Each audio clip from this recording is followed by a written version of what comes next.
একটি বিষয় চরম ভাবে উপলব্ধি করেছিলাম যে প্রতিটা মানুষকে তো মৃত্যুর স্বাদ গ্রহণ করতে হবে, আজ কাল যে কোনো সময়।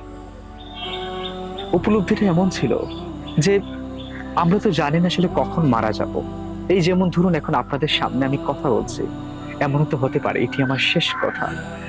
যেখানে আমরা আমাদের জীবনের কোনো নিশ্চয়তা দেয় না, সেখানে প্রতিদিন স্বপ্ন দেখি, কিছু না কিছু করার সিদ্ধান্ত নিতে থাকি। আমাদের সমাজের এমন বহুত লুণ্ঠনকারী মানুষ আছে, এমন বহুত জালিম রয়েছে, এমন বহুত খারাপ মানুষ রয়েছে, যারা হয়তো ভুলেই গেছে মৃত্যু তাকেও পাকড়াও করবে। আর যখন মৃত্যু তার দরজায় এসে দাঁড়াবে, তখন সে সর্বশেষ যে জুলুম করার জন্য যে ইতিমের জায়গা দখল করেছিল, সেটাও তার হবে না।